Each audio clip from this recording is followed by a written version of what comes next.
Hey guys, we are in day 125 in our Bible reading plan, Acts 25 through 28 and Psalm 124. We are finishing another book in the Bible. We're 11 down, 55 to go. Crazy, rapid pace. This book of Acts has been really incredible and encouraging for me. I hope for you too. So many things happened to Paul. When we go through difficulties, we shouldn't be surprised because this is the way of the Christian life. And yet God continues to open opportunities for him to preach the gospel, to tell people to turn to Christ, to testify of God's love for him. This is what the Christian life is about. And so today's big idea is that nothing is wasted in God's economy. Every detail of your life works out for your good and his glory.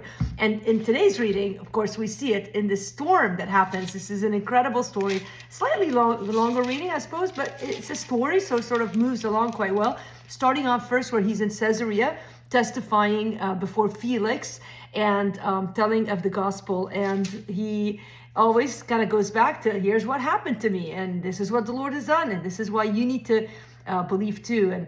And so when he appeals to Caesar to go to Rome, of course they decide, okay, well, you asked, you're gonna go.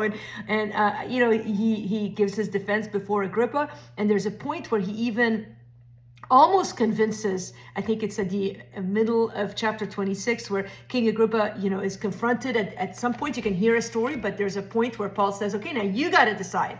Are you going to put your faith in Christ? And King Agrippa came this close, basically. And so Agrippa says to Paul, in a short time would you persuade me to be a Christian? In verse 28, and Paul said, whether short or long, I would to God that not only you, but also all who hear me this day become such as I am, except for these chains. And what a compelling invitation to the gospel. Of course, Agrippa, we don't believe ever came to know Christ, but again, unclear what the future held for that man here in the reading.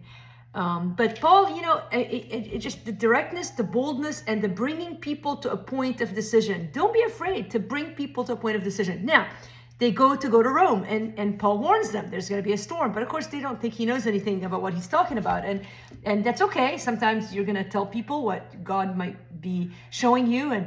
And he went along. He didn't fight them. He didn't say, no, I'm not going to do this. He didn't throw a fit. So get in the boat. And for 14 days, he's telling them, man, this is what's going to happen. I already told you. In fact, Paul is hilarious because midway through chapter 27, he says to them, he says, man, you should have listened to me. This is like your mom. I told you so. But he says, listen, this very night, the angel of the Lord appeared to me. This is so encouraging to me. Where despite the storm, despite the fact that he was right, God is still continuing to speak through Paul. And he encourages the men. And of course, the boat is lost, but everybody makes it. And there's a picture where he's breaking bread that reminds you of the Last Supper. Of course, this was with the people who wanted to kill him, but still. And then they land on Malta. I've been to Malta, beautiful island, and Paul spreads the word there. And all of these stops that happened on the way to Rome that were unexpected, that God worked out for the good of his people. And then he comes to Rome, and it's almost anticlimactic. The people are like, we didn't know you were coming, but here he was, and they say, we desire to hear from you. And so he preaches the gospel, and the section of reading ends with a quotation from the Old Testament, which says, man, you hear, but you don't really hear. And may we not be those people who hear with our ears, but don't listen with our hearts. And so God, give us open hearts to not just hear, but to obey and to turn to you with all of our hearts. And so he stays in Rome 2 years, and that's the end of the book of Acts. I'll see you guys again tomorrow. Just reflect on the things that God is doing in your life for his glory and your good.